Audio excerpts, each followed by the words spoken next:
Perfect. Now Jeff Bezos can get his protein shakes from Emerald City Smoothie even faster with the help of Grubhub.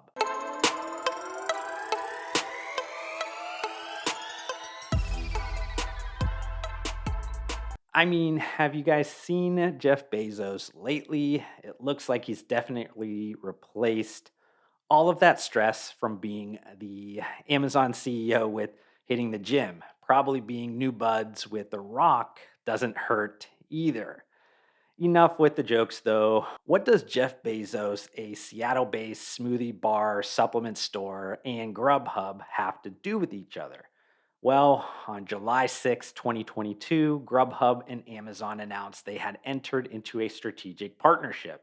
As part of the deal, Amazon Prime members in the US have the ability to get Grubhub Plus, the company's premium subscription service that normally costs $9.99 a month for an entire year free. That means somewhere around 150 million American households that reportedly have Amazon Prime membership can use Grubhub without delivery fees in more than 4,000 US cities. That's fairly massive news if you ask me. So, kind of why do I think that?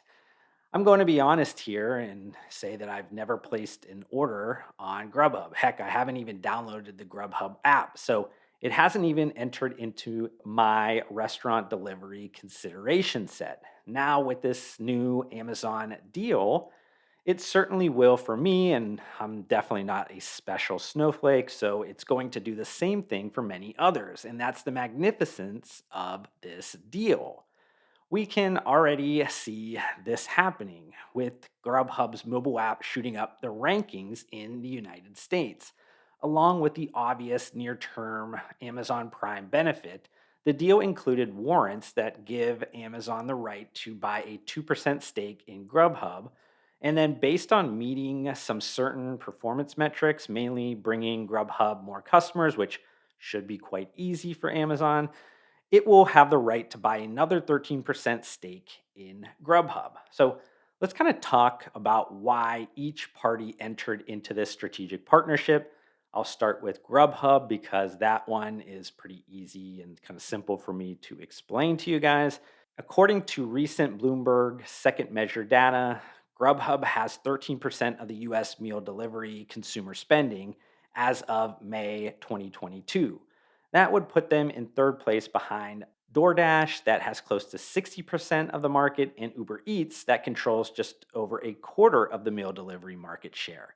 As stated earlier, with over 150 million estimated Amazon Prime accounts in the United States, Grubhub should see a substantial lift to its customer file that currently has around 32 million diners.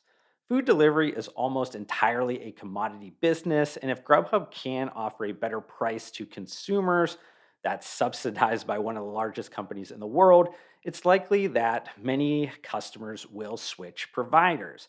More diners equal more revenue and more market share. Those projected commercial improvements would help the overall investment profile of the food delivery brand, as the parent company, JustEatTakeaway.com, has stated that they continue to explore the partial or full sale of Grubhub. If you remember, JustEatTakeaway.com only just completed the $5.8 billion all stock acquisition of Grubhub in June of last year. The post pandemic environment has changed the food delivery market, and though JustEatTakeaway.com has stated as a strong cash base to finance its business plan, analysts believe the company needs to raise around $1 billion in new funding to achieve free cash flow break even. That brings us to Amazon. What about the positives for the internet retailing giant, at least in this near term?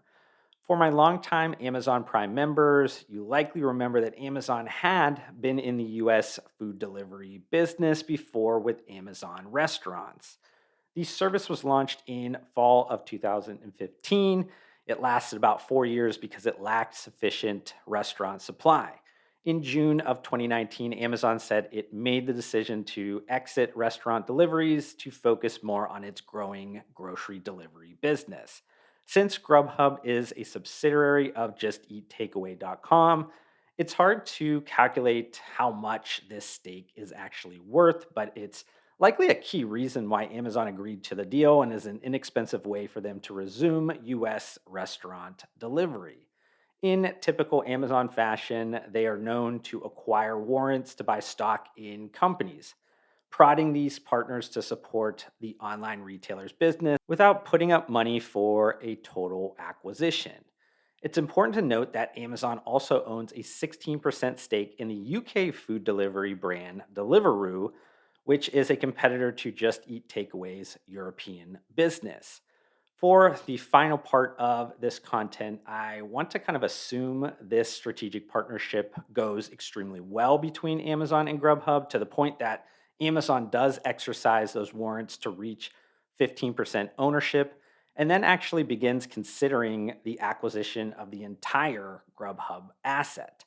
So, why do I believe that Amazon would be interested in this kind of full mergers and acquisitions transaction? I guess, firstly, and maybe most obviously, Amazon wants to increase the perceived value of its Prime membership. In doing so, it gives them retention benefits in the short term and then eventually additional pricing power long term as they want to kind of raise prices over time. Next, it would give Amazon additional ad inventory and another lever to pull when it comes to growing its advertising business. Similarly, knowing what consumers are ordering from restaurants and Amazon, plus how it kind of melds together over time, would be super unique insights for something like CPG brands. It would make selling their Amazon Marketing Cloud Analytics packages much easier. Another initiative that a Grubhub acquisition would help with is around growing Amazon Pay.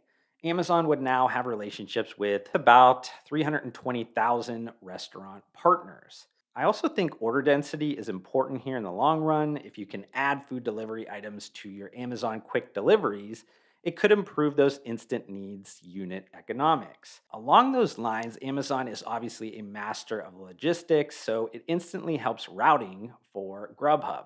And then finally, even with life going back to some sense of normalcy, 53% of adults and 64% of millennials admit that purchasing takeout and delivery food is essential to the way that they live. Amazon desperately wants exposure to this large and still growing part of the e commerce market. And I just want to end on some quick final thoughts. While this is mostly a test at this point, there's potentially a ton on the line here. DoorDash is far from a chump company. In fact, they generated almost $5 billion dollars in revenue in 2021 in a food delivery market that's expected to grow another 8% this year. I don't want to throw around this kind of like disruptive word willy nilly, but there is a lot to get excited about for Amazon if things positively work out. If you enjoyed this YouTube video, hit that like button to support me. Also, help me get to my short term goal of 2,000 subscribers by hitting that subscribe button. I'd love to see you join me on this journey, but we need to fix the fact that slightly less than 70% of you that are watching this YouTube video right now are not subscribed to my channel, and that makes me extremely sad. But I do want to thank you for tuning in, and I'll see you on the next one.